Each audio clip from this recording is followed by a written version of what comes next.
terkait deklarasi soal video statement dari Istana kemarin, Pak Jokowi mengeluarkan menjelaskan diperbolehkannya Presiden untuk kampanye, Mas. Oh ya, saya kira sudah ada aturannya ya. Hanya kalau tidak salah pasalnya tidak tunggal, itu pasalnya berlapis. Kalau dia incumbent maka boleh. Kalau tidak, saya kira netralitas menjadi penting. Karena statement beliau sebelumnya semua harus netral, termasuk para kepala daerah. Maka rasanya statement yang pertama menurut saya menjadi harus lebih pas untuk diterapkan. Kalau statement yang kedua rasanya harus dikoreksi. Karena kita mempertaruhkan demokrasi ini dengan potensi intervensi dari mereka yang sedang memegang kuasa. Saya kira agak berbahaya kalau dilakukan. Meskipun tentu saja karena secara hukum itu diperbolehkan, maka itu akan menjadi perdebatan dan hari ini perdebatan sudah terjadi.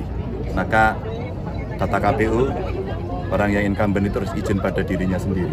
Itulah namanya konflik of interest. Jadi akan semakin rumit. Rasanya segera kembalikan netralitas kepada mereka yang memang punya potensi untuk bisa menyalahgunakan TNI, Polri, ASN, kepala daerah, ya, dan tentu saja Presiden. Mas Ganjar, perubahan statement itu dikarenakan apa ya Pak? Perubahan statement dari Presiden dari netral sehingga saat ini mengatakan bahwa boleh berkampanye itu karena apa?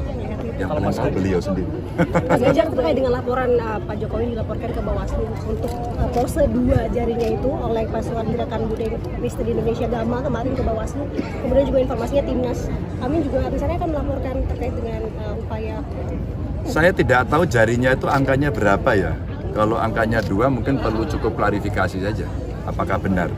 Maka relasi dengan sikap dan statement boleh kampanye itu penting untuk kemudian diberikan kepada publik. Saya kira akan lebih baik kalau kemudian mereka yang punya potensi-potensi untuk bisa bertabrakan dengan nilai-nilai demokrasi itu tidak berada di jabatan publik. Maka kemarin kami sendiri diskusi, saya dengan Pak Mahfud diskusi agar potensi konflik itu bisa dieliminasi, ya mundur. Jadi jabatan apapun boleh, tapi mundur. Mundur itu saya kira menjadi sangat fair karena nilai demokrasi akan terjaga. Kalau tidak, pasti akan menyulitkan. Ada langkah antisipasi jika Presiden turun dalam 2 minggu ini? Kenapa? Berkampanye, ada langkah antisipasi kalau misalnya Presiden turun dalam... Saya tidak perlu mengantisipasi siapapun karena kita bergerak sendiri. Lalu Karena kita katanya bukan bilang takut. kalau misalkan mau mundur aja, padahal udah disuruh mundur tapi nggak mundur. Siapa? Pak Luhut bilang seperti itu. Kenapa? Menanggapi bahwa Pak Mahfud ini mau mundur cuman menunggu momentum. Nah, Pak Luhut itu menanggapi langsung mundur aja katanya. Kan Pak Mahfud sudah bicara, dia akan menunggu momentum. Pasti dia Pak Mahfud orang bertanggung jawab. Anda lihat, di antara sekian menteri yang punya integritas tinggi, Anda lihat saja. Siapa orangnya?